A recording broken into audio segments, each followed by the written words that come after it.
сіздермен мен Алматы қаласы жоғарғы медициналық колледжі 3-ші цикл оқытушысы Берік Аружан Темірханқызы боламын. Бүгін сіздермен бірге перикардиальды аймақты қарап тексеру, яғни жүрек маңы аймағын қарап тексеру, жүрек пальпациясы және жүрек аускультациясы дағдысын талқылайтын боламыз. Бірінші кезекте ол перикардиальды аймақты қарап тексеру. Біз білеміз, объективті тексеру міндетті түрде визуалды қарап тексеруден басталады. Екінші кезекте пальпация, аускультация, перкуссия жүреді. Перикардиальды аймақты, яғни жүрек қан-тамыр жүйесін қарап тексеру кезінде біз міндетті түрде кеуде клеткасы, соның ішіндегі жүрек және жүрек маңы аймағында көзге көрінетін пульсациялар бар ма, жоқ па, соған назар аударуымыз керек. Нормада көзге көрінетін пульсация тек қана жүрек іші түрткісі аймағында ғана анықталуы керек. Бұл қалыпты жағдайда ғана. Ал егер де бұл жүрек іші түрткісі аймағынан басқа аймақтарда пульсация анықталатын болса, онда бұл жүрек түрткісі деп аталады. Бұл уже патология. Яғни жүрек түрткісі көбінесе бізде 2-ші және 3-ші қабырға аралықта анықталады. Сонымен қатар бізде эпигастральды пульсация деген бар. Эпигастральды пульсация оң жақ қарыншаның гипертрофиясы кезінде патология ретінде көрініс береді. Ол эпигастр аймағында жүрек соғысы сияқты пульсация беріп тұрады екен. Келесі назар аударатын жағдай бұл магистральды қан тамырлар. Бізде магистральды қан тамырлар білеміз, ұйқы артериясы. Аорта клапанының жеткіліксіздігі кезінде ұйқы артериясында каротид бие симптомы деген симптом байқалады. Яғни мойында каротид бие сияқты ұйқы артериясы пульсация берген сайын билеп тұрады екен. Дәл осылай көзге көрінеді бұл жағдайда. Бұл кезде біз каротид симптомы деп атайды екенбіз. Келесі назар аударатын жағдай бұл мойындырықтық вена. Мойындырықтық вена бұл ұйқы артериясына жанында орналасады.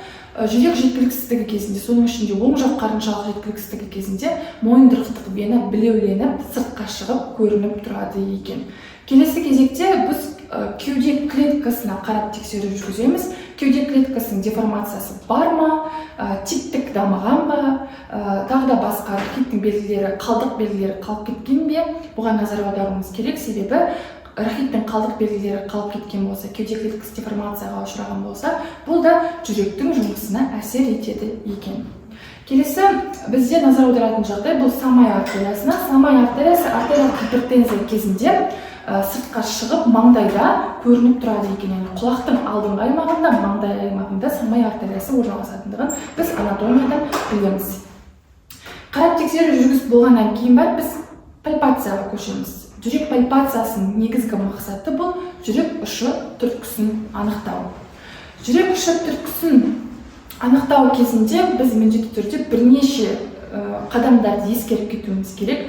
Бірінші кезекте бұл науқастың қалпы және мергердің қалпы.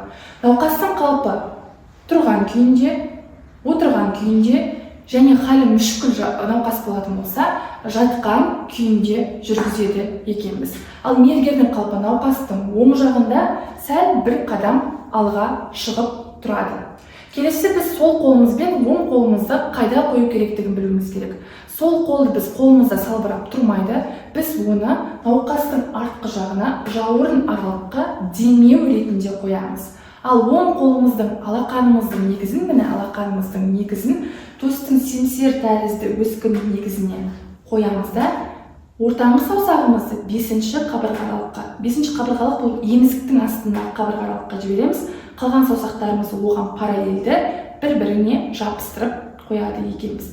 Бас бармағымыз міне осылай орналасады. Енді жүрек ұшы түрткісін сеземіз, яғни пульсацияны сеземіз.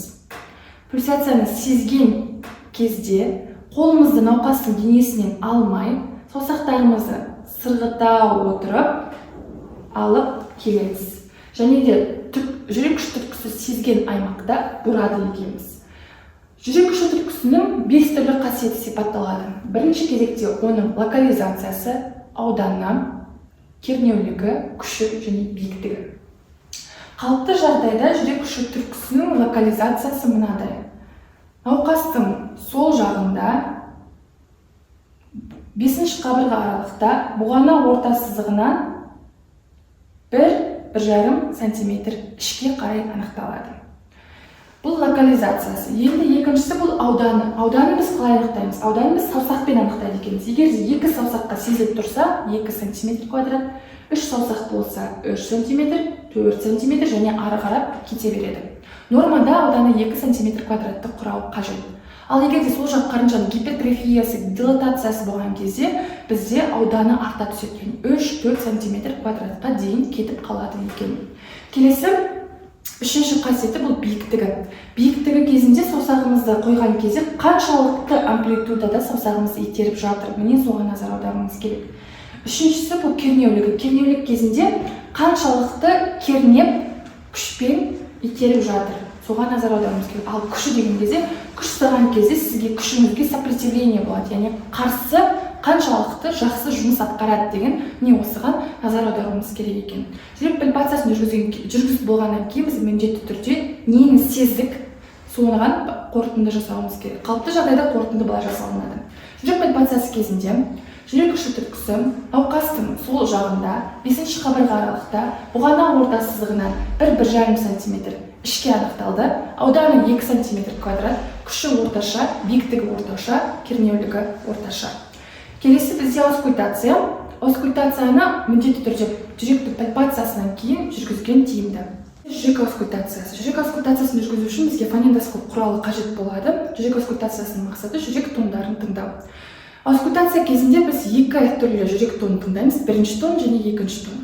Бірінші тонның ерекшелігі ол бәсең және ұзағырақ естіледі, екінші тон қатты және қысқа естіледі. Біз осылай екі тонда жата алады екенбіз. Бірінші кезекте жүректің аускультациясына көшпес бұрын біз міндетті түрде фонендоскопты жұмысқа дайындап алуымыз қажет.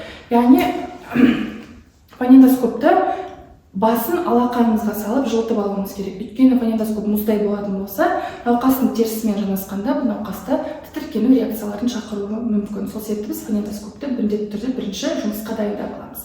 Екінші науқастың қалпы. Науқастың қалпы отырған күйінде, тұрған күйінде немесе халі мүшкіл науқас болатын болса, жатқан күйінде жүргіземіз. Келесі мергердің қалпы. Мергердің қалпы науқастың оң жағында бір қадам алға шығып тұрамыз. Сол жақ қолымызды қоямыз науқастың арқасына, жауырын аралыққа. Ал оң жақ қолымызбен біз аускультация дағдысын жүргізеді екенбіз. Бірінші кезекте біз ескере кететін жағдай бұл жүрек клапандарын тыңдау реттілігі. Жүрек клапандарын тыңдау реттілігіні қатаң түрде сақтауымыз керек. Оның реттілігі мынадай. Бірінші митральды клапан, екінші аортальды клапан тыңдаймыз, үшінші өкпе сабауының клапаны, төртінші трикуспидальды клапан, бесінші бұл қосымша тыңдау нүктесі, Боткин Эрб нүктесі. Аускультация дағдысын бастаймыз. Бірінші митральды тыңдау нүктесі. Митральды тыңдау нүктесін жүргізбес бұрын біз жүрек күші түрткісін анықтап алуымыз керек. Яғни митральды клапанды жүрек күші түрткісін тыңдаймыз. Ол үшін сол қолымызды науқастың арқасына қойып демеп тұрамыз. Оң қолымыздың алақанымыздың негізін семсер тәрізді өскіннің негізіне қоямыз да, ортаңғы саусағымызды 5-ші қабырға аралыққа жібереміз. Қалған саусақтарымызды оған параллель түрде жабыстырып қоямыз.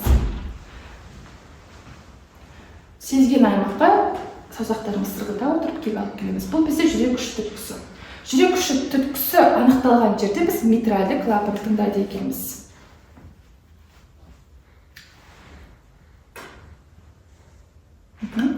Келесі екінші тыңдау нүктесі бұл аорта клапаны тыңдау нүктесі. Аорта клапаны оң жақта, екінші қабырға аралықта, төс сызығында немесе төстің қырында тыңдалады. Келесі үшінші тыңдау нүктесі бұл өкпе сабауының клапаны тыңдау нүктесі.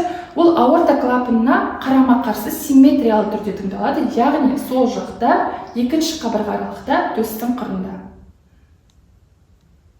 Келесі үшінші тыңдау нүктесінен кейін төртінші тыңдау нүктесі бізде трикуспидальды клапан тыңдау нүктесі, яғни үш жармалы қақпақша деп те атаймыз. Ол төстің семсер тәрізді өскіннің негізінде сәл 2 сантиметрдей оңға алып тыңдайды екенбіз. Келесі бесінші қосымша тыңдау нүктесі бұл аорта клапанының қосымша тыңдау нүктесі болып табылады, Боткин Эрб нүктесі. Оны сол жақта, үшінші қабырға аралықта, төстің қырында немесе төс сызығында тыңдаймыз. Жүрек аускультациясын жүргізу реттілігі дәл осылай тізбекте жүзеге асырылады және аускультация жүргізіп болғаннан кейін біз міндетті түрде не естігеніміз туралы қорытынды жасау керекпіз. Қалыпты жағдайда қорытынды былай жасалынады. Жүрек аускультациясы кезінде жүрек туындары ырғақты, анық, шулар естілмейді. Ал егер шу естілетін болса, біз қай нүктеде, қай тыңдау нүктесінде шу естілгендігін баяндап жазуымыз керек. Осымен бізде дағы да аяқталды. Назарларыңызға рахмет.